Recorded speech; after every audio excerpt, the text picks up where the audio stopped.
तृतीयपंथी नागरिकांना समाजाच्या मुख्य प्रवाहात सन्मानानं सहभागी करून घेण्यासाठी संवाद आणि जनजागृती आवश्यक असल्याचं प्रतिपादन शिवाजी विद्यापीठाचे कुलगुरू डॉक्टर रजनीश कामत यांनी केलंय।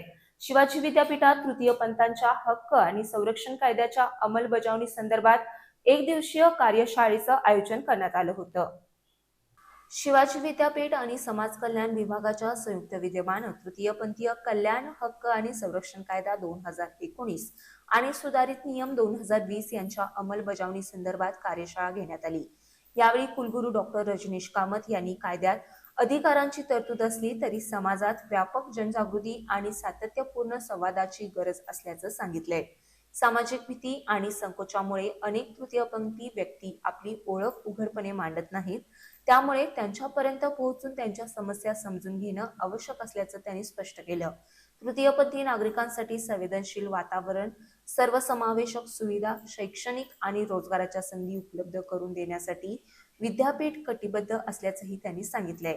कार्यशाळेत तृतीयपंथी नागरिकांच्या समस्या, कायदेशीर मदत, तक्रार निवारण आणि शासनाच्या विविध योजनांबाबत मार्गदर्शन करण्यात आलं। शिवानी गजबर यांनी तृतीयपंथी समजून घेताना या विषयावर सादरीकरण केलं, तर अविनाश भाले यांनी तृतीयपंथीय कायदे आणि धोरणांबाबत मार्गदर्शन केलं। यावेळी समाज कल्याणचे सहाय्यक आयुक्त सचिन साळे, कुलसचिव डॉक्टर विलास शिंदे, जिल्हा शल्य चिकित्सक डॉक्टर रेश्मा पाटील यांच्यासह मान्यवर उपस्थित होते।